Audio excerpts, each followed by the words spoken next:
గౌతమ్ గారు నమస్తే సార్. నమస్తే అండి. సార్ 2024లో నాకు ఒకటి మాత్రం బాగా నచ్చిందనమాట. ఫస్ట్ టైము ప్రతిపక్షం అంటే ఇక్కడ ఓన్లీ రాహుల్ గాంధీ గారిని చెప్పుకోవాలి. ప్రతిపక్షం అంటే కాంగ్రెస్, రాహుల్ గాంధీ. మోడీ గారిని అవును. మాత్రం పలుసార్లు డిఫెన్స్ లో పడేస్తా ఉన్నారనమాట. ఎప్పుడు కూడా మోడీ లేకపోతే బీజేపీ చేసిన ప్రోపగాండాకి రాహుల్ గాంధీ కాంగ్రెస్ పార్టీ సమాధానం చెప్పుకోవాల్సి వచ్చేది. కానీ ఇప్పుడు అవును. వీళ్ళు చేసిన తప్పులకి వీళ్ళే సమాధానం చెప్పుకోవాల్సిన పరిస్థితి తీసుకొచ్చారు. మోడీ గారు మొన్న ఒక సభలో కామెంట్ చేశారు. ఈ రోజు ఇక్కడ మన హిందువులు సంపాదించిన డబ్బంతా లేకపోతే మన దేశ సంపద అంతా కూడా ఎక్కువ పిల్లలు కలిగిన కుటుంబాలకే తీసుకుపోతారు కాంగ్రెస్ వాళ్ళు అన్నారు. అంటే ఏంటి? ఆయన దృష్టిలో ఆ రోజు అందరూ కూడా అనాలిసిస్ చేసింది అదంతా ముస్లిం కుటుంబాలకు తీసుకుపోతారని చెప్పి. అది అవును. ఆయనకి ఎంత డ్యామేజ్ చేసిందో చూసాము. సో దాన్ని కవర్ చేసుకోవడానికి ఆయన రకరకాల ప్రయత్నాలు చేస్తున్నారు. సో మనం అంటాం కదా సార్, ఏదో ఆ, పెనం మీద నుంచి పొయ్యిలో పడినట్టుందని.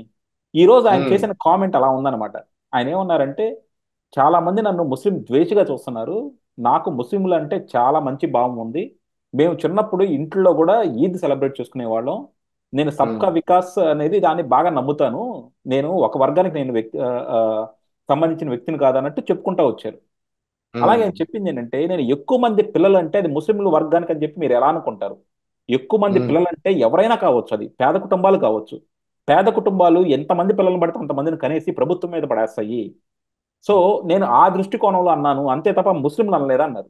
అసలు ఇది పెద్ద నెగిటివ్ స్టేట్మెంట్ కదా సార్. అసలు ఎలా అంటారు అంటే అవును. పేదవాళ్ళందరూ కూడా పిల్లలంతా కనేసి ప్రభుత్వాల మీద పడేసి బతికేస్తారనే మాటను అసలు ఒక ప్రధానమంత్రిగా ఉండి ఎలా వాడగలిగారు ఆయన? పందిగన్నట్టు కని రోడ్డును పడేశారని అదే. యాక్చువల్ నాటుగా లిటర్ చెప్పుకోవాలంటే అంతే. ఎందుకంటే లిటరల్ ఎక్కువ మీనింగ్ అదే. పిల్లల్ని పెట్టేది పందే. ఉమ్, ఈ ఎక్కువ పిల్లల్ని పెట్టేది కుక్క కూడా పెడుతుంది. పంది ఉమ్, హ్యూజ్ గా పెడుతుంది. ఉమ్, ఏదన్నా ఎక్కువ మంది ఉన్న సంతానం ఉంటే వాళ్ళని ఇలాగనే పోలుస్తారు. ఉమ్, తర్వాత తర్వాత మానేశారులే కానీ ఉమ్, ఇప్పటికీ గ్రామాల్లో నాటుగా పోల్చాలి అని అంటే ఇలాగనే మాట్లాడతారు. యాక్చువల్గా ఇప్పుడు ఈ చెప్పిన మాటలు దాంతో పోల్చుకోవాలి.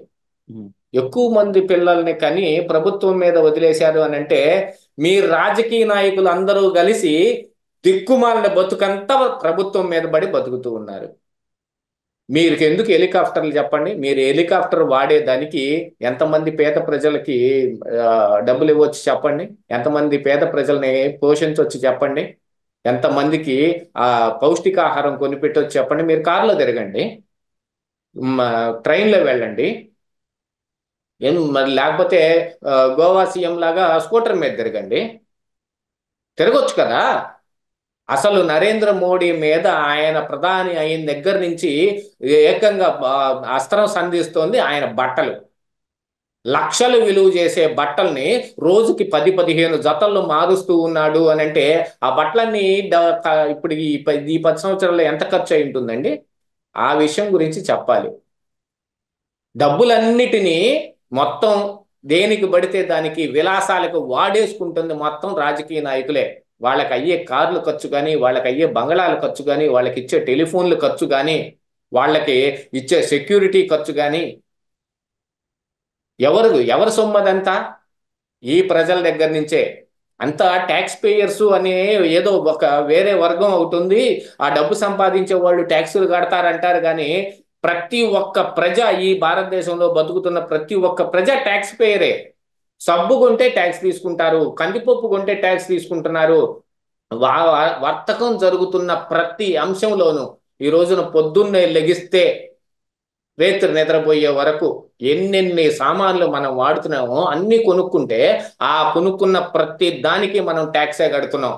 ఆ సొమ్ముల్నే ఇప్పుడు ఈ రాజకీయ నాయకులందరూ విలాసాలకు వాడుకుంటూ ఉన్నారు.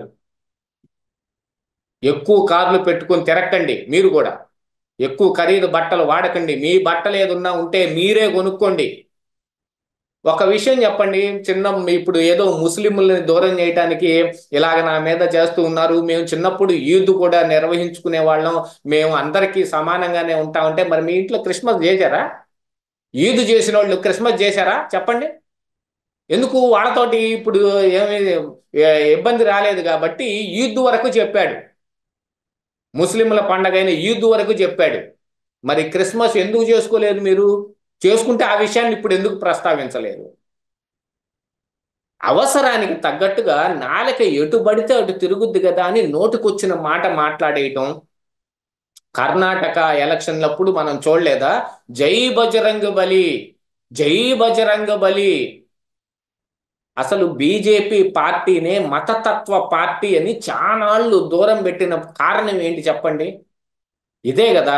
వాళ్ళకున్న హిందూ మతం పైన వాళ్ళకున్న ఎక్కువ అభిమానం. ఈ వాళ్ళు 400 సీట్లు కోరుకుంటుంది కూడా ఇలాంటి ఒక దాని కోసమే. మన సెక్యులర్ కంట్రీ నుంచి దీన్ని హిందూ కంట్రీ కింద మార్చటం కోసం వాళ్ళు 400 సీట్లు కోరుకుంటున్నారు అని కూడా ఈరోజు విపక్షాలు ఆరోపిస్తూ ఉన్నాయి. దానికి నరేంద్ర మోడీ సమాధానం చెప్పట్లేదు. మాకు 400 వచ్చినా కూడా మేము సెక్యులర్ కంట్రీగానే ఉంచుతాం దీన్ని అని ఎందుకు చెప్పలేకపోతున్నాడు చెప్పండి? మన రాజ్యాంగం సెక్యులర్ రాజ్యాంగం. చాలా కంట్రీలు, ముస్లిం కంట్రీలు, ముస్లిం దీన్ని ఆధారపడి ఉన్న కంట్రీలు ఉన్నాయి. హిందూ, ఇప్పుడు నేపాల్ అయితే హిందూ కంట్రీ కింద లెక్క. కానీ భారతదేశం సెక్యులర్ కంట్రీ. ఇక్కడ ఉన్న దీని ప్రకారంగా అప్పుడు రాజ్యాంగం రాయబడినప్పుడు సెక్యులర్ భావాలతోటే రాయబడింది. ఎందుకంటే సర్వమత సమ్మేళనం, ఇక్కడ అనేక భాషలు మాట్లాడే వాళ్ళు ఉన్నారు, ఇక్కడికి వచ్చిన అనేక రకాల జాతులు వాళ్ళు ఉన్నారు, ఎవరెవరో ఉన్నారు. ఇక్కడ ఎక్కువగా ఈ కోయ జాతులు, కొండ జాతులు కూడా ఎక్కువగా ఉన్నాయి. వాళ్ళందరిది ఏ మతమోనో కూడా సరిగా మనం చెప్పలేం. అండమాన్ నికోబార్ లో ఉన్న వాళ్ళు ఏ మతం ఆచరించారని అనుకోవాలండి మనం చెప్పండి? వాళ్ళు హిందూ మతంలో ఉన్న ఈ దేవుళ్ళని ఆరాధించారని మనం అనుకోవాలా? కాబట్టి అప్పుడు సెక్యులర్ గా ఈ ఈ రాజ్యాంగం ఉండాలి, ఏ ఒక మతానికి దీని ఆపాదించబడకూడదు అని సెక్యులర్ రాజ్యాంగం రాశారు. మరి 400 సీట్లు వస్తే వాళ్ళు దీన్ని హిందూ మతంగా, హిందూ రాజ్యంగా మార్చాలని వాళ్ళు అనుకుంటూ ఉన్నారని చెబితే దానికి సమాధానం ఎందుకు మేము చెయ్యం అని చెప్పలేదు ఎందుకని? 400 కాదు 500 వచ్చినా కూడా మేము దీన్ని అలా చెయ్యము అని అక్కడే అర్థమైపోతుంది మీకున్న డొల్లతనం మొత్తం. ఇప్పుడు వచ్చి ఈ ఏదో మనకి నిజంగా దెబ్బ తగిలేటట్టుంది.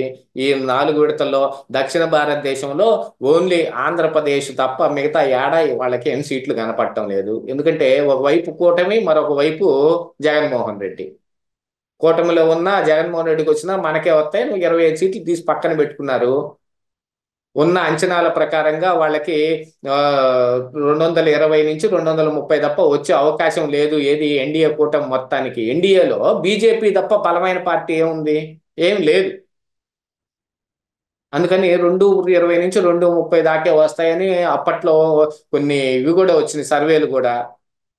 ఇప్పుడు ఇక్కడి నుంచి వచ్చే 25 యాడ్ అయినా కూడా 250 అయ్యేది.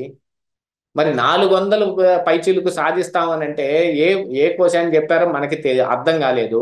దాంతో పైపెచ్చుగా ఇలాంటివన్నీ ప్రతిపక్షాల మీద అభాండం వేయటానికి, వాళ్ళకి ఏదో ఒక మతం మీద ప్రేమ ఉందని, ఒక కమ్యూనిటీ మీదనే వాళ్ళు ప్రేమ చూపిస్తున్నారని ఆపాదించటం కోసం నోటుకొచ్చిన మాట మాట్లాడేసి దాని మీద కొంత చర్చ జరుగుతోంది అని చెప్పి ఇప్పుడు వచ్చి అపాలజీస్ మాటలన్నీ మాట్లాడుతూ ఉంది.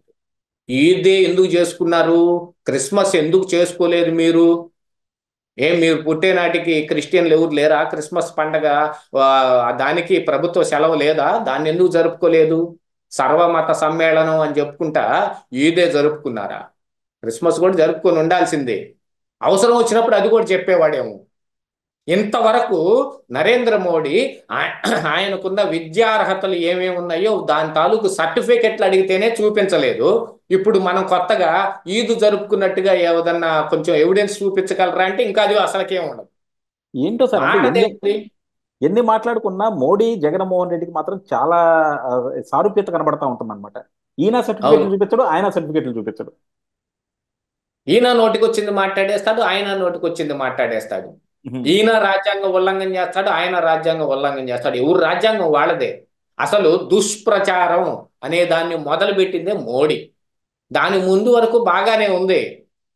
యూపీఏ గవర్నమెంట్ ఉన్నా, మన్మోహన్ సింగ్ ప్రధానమంత్రిగా ఉన్నా ఎటువంటి ఈ ప్రచారాల్లో విపక్షాలని ఆపే ప్రయత్నం ఏం చేయలేదు. నరేంద్ర మోడీ వచ్చిన తర్వాత గోధీ మీడియా అనేది ఒక మీడియా తయారైంది. హ్యూజ్గా పెద్ద స్థాయిలో ఉన్న 18 న్యూస్ ఛానల్స్ మొత్తాన్ని వాళ్ళు గంపగొత్తగా లాగేసుకొని ఒళ్ళో కూర్చోబెట్టుకున్నారు. విపక్షాలన్నీ సోషల్ మీడియా మీద ఆధారపడవలసిన పరిస్థితి వచ్చింది ఈ రోజున. ఏ మీడియాలోనూ వాళ్ళని పిలిచి ఒక మాట మాట్లాడరు. చివరకు ఈ రిపబ్లిక్ టీవీ అర్నాబ్ గోస్వామి అయితే ఇంత లావును గొంతేసుకొని అరుస్తాడు కాంగ్రెస్ పార్టీ నాయకుల మీద కావాలంటే. అందుకని వాళ్ళు వెళ్ళటం మానేశారు. ఏ మీడియాలోనైనా సరే నరేంద్ర మోడీ ఒక ఇంటర్వ్యూ ఇస్తాడా? అంతా స్క్రిప్టెడే. ఇటు జగన్మోహన్ రెడ్డి కూడా అంతే, ఎవరికి ఇంటర్వ్యూ ఇవ్వడు, స్క్రిప్టెడే.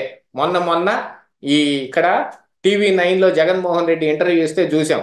ఎవరో ఒక ఆ పక్కనున్న వాచీలో ఉన్న టైంను కూడా ఐడెంటిఫై చేసి రికార్డు చేసి కట్ అండ్ పేస్టులతోటి వచ్చింది ఈ వీడియో అనేది కూడా ఒక పుకారు బయటకు వచ్చింది.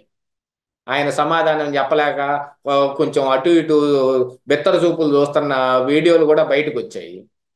ఇప్పుడు నరేంద్ర మోడీ పరిస్థితి ఏంటి? ఏది ఇప్పుడు గనక ఖచ్చితంగా ఆయన దీని గురించి ఏదైనా సమాధానం చెప్పదలుచుకుంటే ప్రెస్ను మొత్తాన్ని పిలిచి, ఇండియా వైడ్గా ఉన్న ప్రెస్ను మొత్తాన్ని పిలిచి ప్రెస్ మీట్ పెట్టమనండి. ఆ రోజు నరేంద్ర మోడీ నోట్లో నుంచి నిజమైన మాట వస్తుందని నేను నమ్ముతా. అప్పటిదాకా నేను నమ్మను కూడా. ఏదైనా అవసరానికి తగ్గ మాటలు మాట్లాడతారు, అవసరం కోసం ఏమైనా చేయటానికి సిద్ధపడతారు. విపక్ష నాయకుల మీద ఎంత వికారపు మాటలు మాట్లాడటానికైనా బయలుదేరతారు.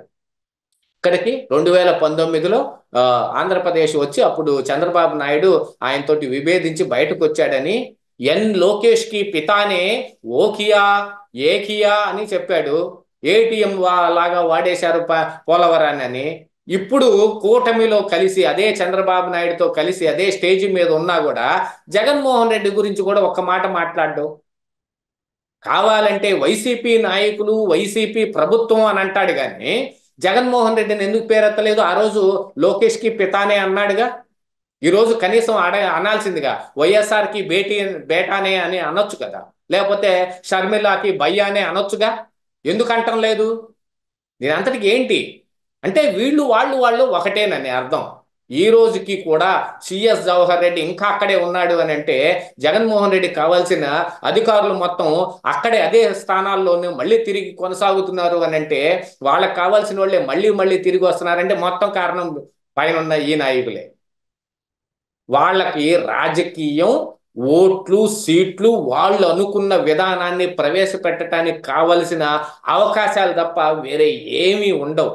ఏదైనా ఒకటి దెబ్బ తగిలినప్పుడు ఇలాంటి మలాం పట్టి మాటలు మాట్లాడుతూ ఉంటారు, అంతకు మించి ఏమి ఉండదు ఇక్కడ. చూద్దాం సార్. డెఫినెట్గా ఏంటంటే ఆ, మన నరేంద్ర మోడీ గారు మాత్రం చాలా మటుకు అంటే నార్త్ లో కూడా కొన్ని పర్యటనలో చూస్తే మాత్రం జనాల్లో కూడా నరేంద్ర మోడీ గారి పట్ల వ్యతిరేకత ఉంది. ఎస్పెషల్లీ ఏంటంటే ఆయన కొన్ని వ్యాఖ్యానాలు ఈ మధ్య చేసినవి, అది హిందువుల మీద కావచ్చు, ముస్లింల మీద కావచ్చు, ఏదైనా కావచ్చు, కానీ అవన్నీ మాత్రం ప్రజల్లోకి చాలా బాగా వెళ్తా ఉన్నాయి అనమాట. సో డెఫినెట్ గా వాటి రిపర్కషన్స్ మాత్రం ఆయన ఫేస్ చేయాలి. ఎస్పెషల్లీ ముస్లిం మీద కామెంట్స్, దాన్ని ఇప్పుడు పేదవారికి అని చెప్పి ఆయన అందరికి అట్రిబ్యూట్ చేసేసి జనరలైజ్ చేశారు, అది ఇంకా ఎక్కువ నెగిటివ్ అవుతుంది. So negative. డెఫినెట్ గా రేపు పొద్దున జూన్ 4 కోసం ఆంధ్రప్రదేశ్ రిజల్ట్స్ కోసం ఎంతైతే ఎదురు చూస్తున్నారో, అలాగే అవును. సెంట్రల్ లెవెల్లో కాంగ్రెస్ గవర్నమెంట్ ఫామ్ చేయకపోయినా సరే కాంగ్రెస్ ఓటింగ్ పర్సంటేజ్ చాలా పెంచుకుంటుంది. దానికి ఒకే ఒక కారణం రాహుల్ గాంధీ అయితే, ఇంకో కారణం నరేంద్ర మోడీ అవుతారు. ఇన్నాళ్ళు వాళ్ళందరూ అవును. చెప్పుకుంటా ఉన్నారనమాట నరేంద్ర మోడీ గారికి అసలైన క్యాంపెయినర్ రాహుల్ గాంధీ అని. కానీ ఇప్పుడు చూస్తే మాత్రం రాహుల్ గాంధీకి అసలైన క్యాంపెయినర్ నరేంద్ర మోడీలా ఉన్నారు. నరేంద్ర మోడీ అవుతున్నాడు. యా, చూద్దాం సార్. థ్యాంక్ యూ అండి. Thank you very much.